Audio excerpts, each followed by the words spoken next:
You're listening to Big World Network.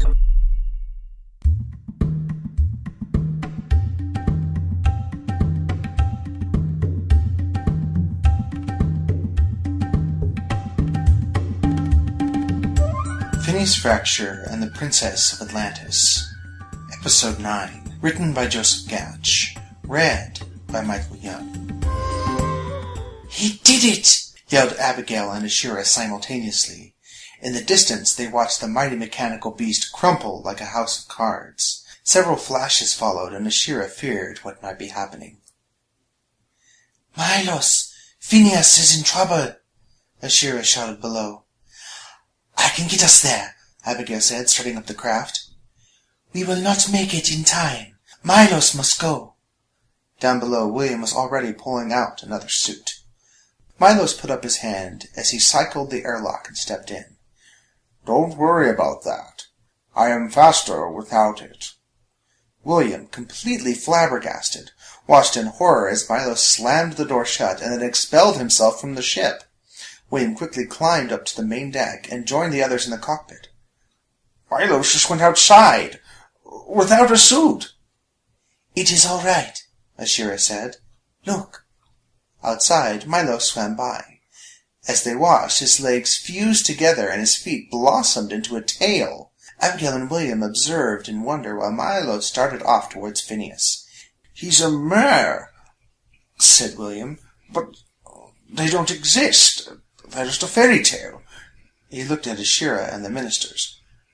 "Does that mean that they are..." Ashira nodded and smiled.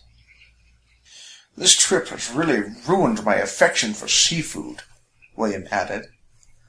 By the time Abigail had the ship in motion, Milos was already on his way back with Phineas.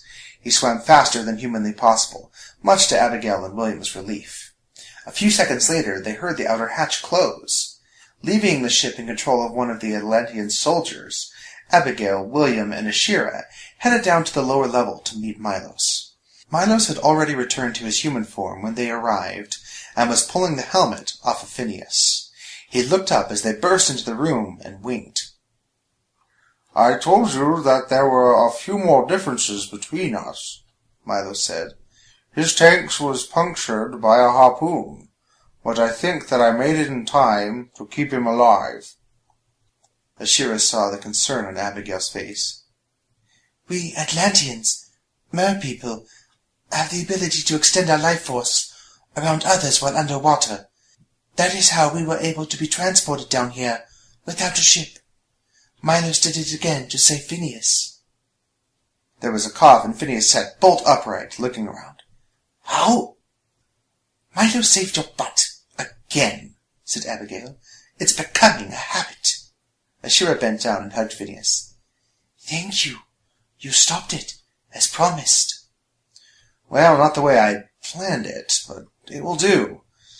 Lost my Tesla rod," Phineas finished sadly. William patted him on the head. "We'll get you a new one." "But it was a nice Tesla rod. I increased the voltage on it." "Wait a minute. How did I get back here? None of you has a suit on."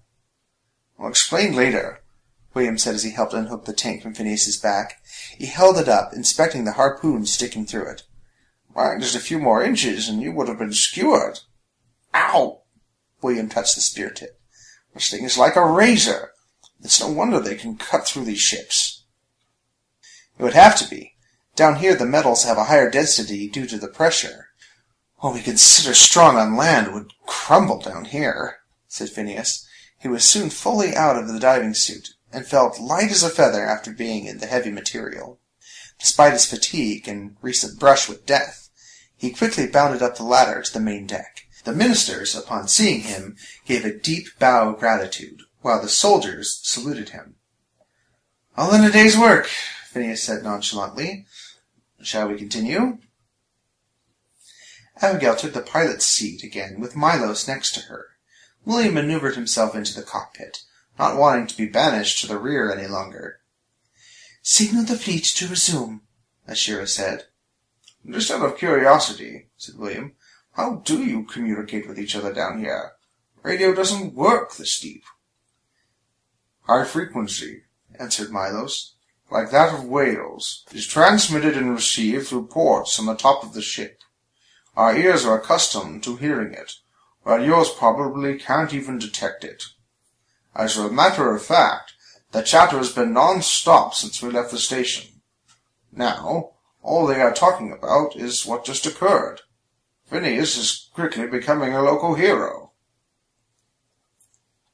At least he can't hear it. His ego would burst the bulkheads.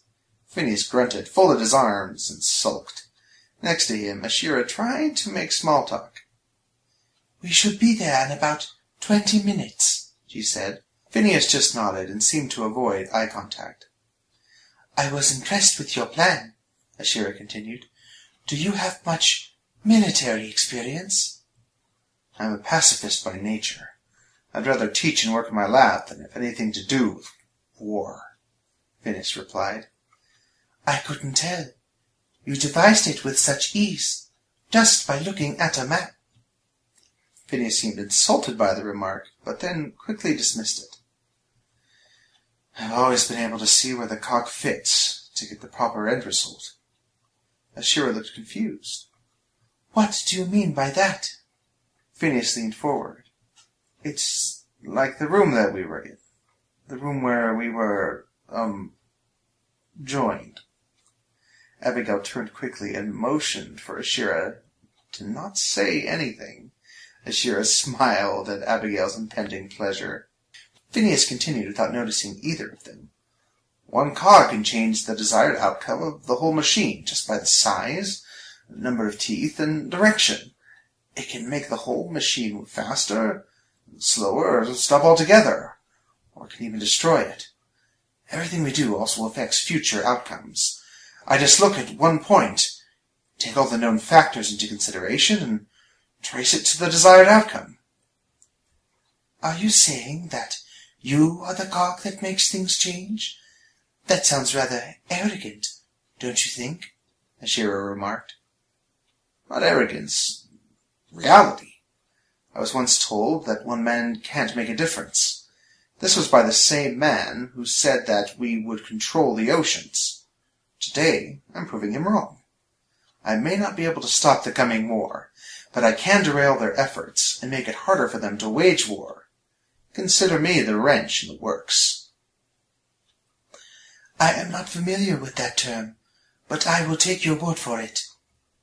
If there's one thing that Phineas is good at, spoke up William, it's that he's great at wrenching up the works. And who was it that caused a blackout of half of New York City 2 years ago? Prompted Phineas. Both gas and electric?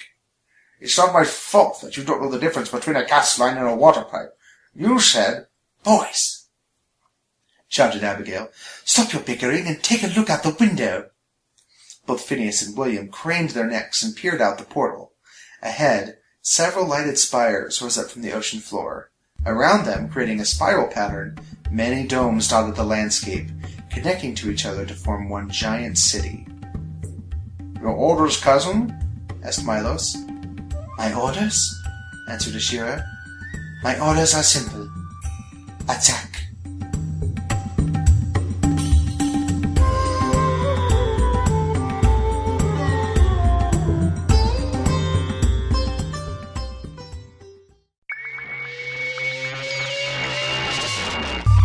You're listening to Big World Network.